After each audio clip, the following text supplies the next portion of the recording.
Astonis is often credited in ancient and late antiquity,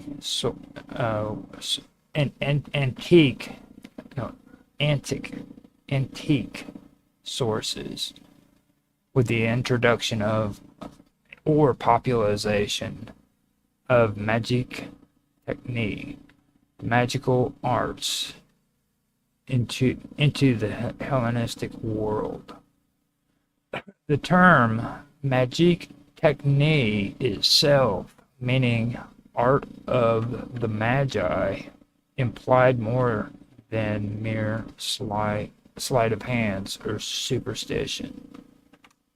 It referred to a sophisticated and hieratic system of ritual knowledge, believed to originate from Persian priesthoods, particularly the Magi, and adapted by Greco-Roman intellectuals into a complex synthesis of occult practice, cosmology, and spiritual ascent.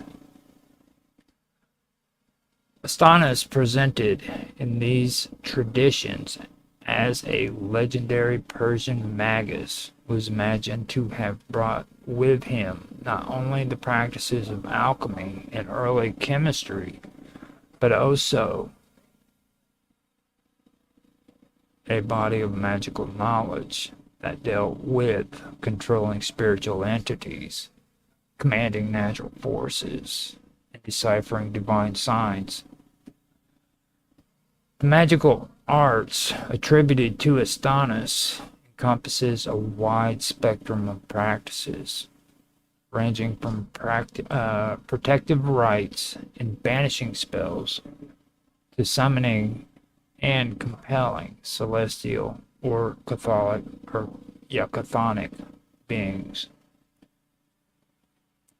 These arts relied heavily on precise ritual elements. Timing was central, and invocations often performed under particular celestial alignments, especially the phases of the moon or planetary configurations. Names of power, often translatable or derived from ancient Near East or Egyptian roots, were inscribed on amulets, stones, or spoken aloud in ceremonial tone. Astonis was said to have known and taught the importance of secret names and syllables that could command spirits or influence the elemental world. Among the key areas of magic technique attributed to Astonis was necromancy, divination, and astrological manipulation. Necromancy was believed to be one way of gaining hidden knowledge by contacting the spirits of the dead or accessing the shadowy realms between life and death. In some texts, Astonis is credited with rituals that open portals to these realms, sometimes using blood, fire, or aromatic resins to attract disembodied intelligences.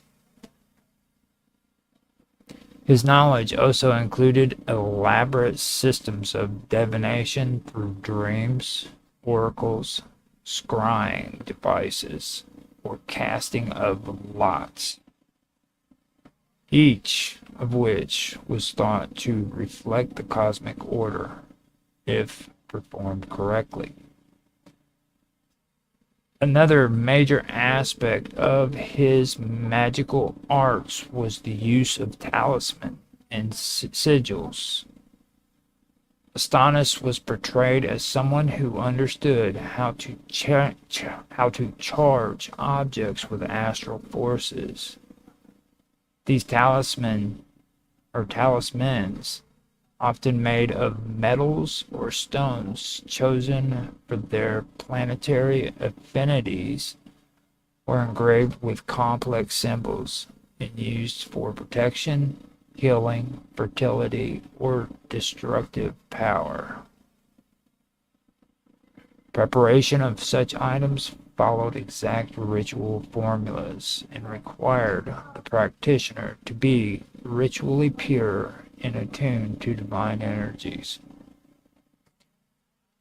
What distinguishes the magic technique associated with Astonis is its fusion of physical and spiritual techniques. Magic, in his framework, was not mere manipulation of the material world, but a harmonization of the human soul with the greater cosmic order.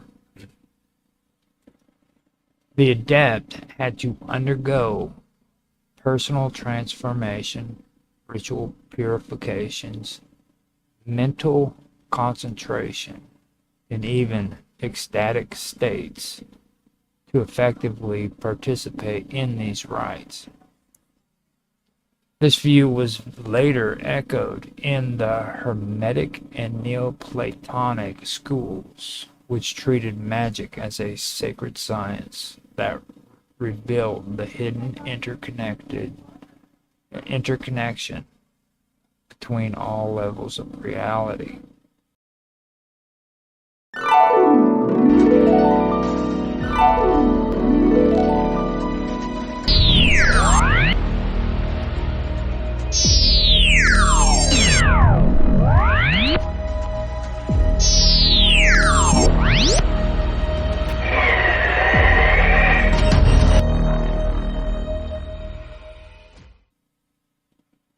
There are also references to a later text, a magical book attributed to Astonis, grimoires, or manuals containing recipes for invocations, incantations, and diagrams of power.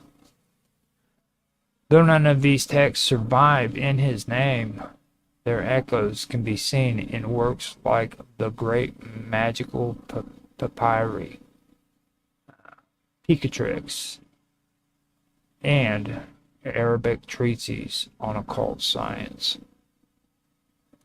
Astonis's legacy thus becomes part of the archetypal magician scholar tradition, in which knowledge of nature, the stars, spirits, and sacred words are all wielded with discipline and reverence. The magic technique associated with Astonis represents one of the earliest models of learned magic in the Western tradition, an integrated system where ritual, cosmology, and personal transformation converge. It profoundly influenced the development of later magical systems in late antiquity, the medieval Islamic world, the Renaissance, leaving a lasting mark on the esoteric traditions of both East and West. The occult pharmacopoeia refers to the collection of medicinal, magical, and psychoactive substances used within ancient religious and esoteric traditions for ritual, healing, spiritual transformation, and communion with divine forces. In the context of figures like Astonis, the broader tradition of magic technique, this pharmacopoeia was not merely practical medicine, but a sacred science rooted in the belief that plants, minerals, and compounds carried inherent spiritual properties. These substances were often prepared and administered within the framework of ritual and cosmological alignment. The pharmacopoeia included a wide variety of materials: herbs, resins, roots, metals, stones, animal parts, and sometimes human derived ingredients such as blood or bone.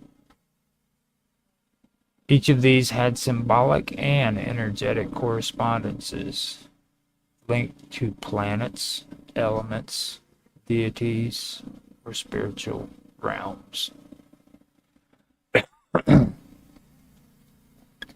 Practitioners believed that when these materials were gathered under the right astrological conditions and ritually prepared, they could act as bridges between the human and divine, body and spirit, matter and idea.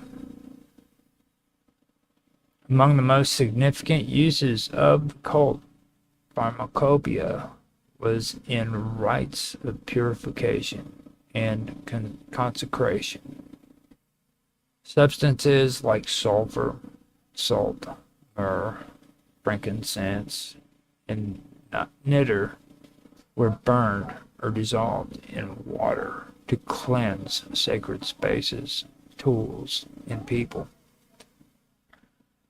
These rituals served not just to sterilize or deodorize, but to ritually transform the subtle energies of an area or initiate.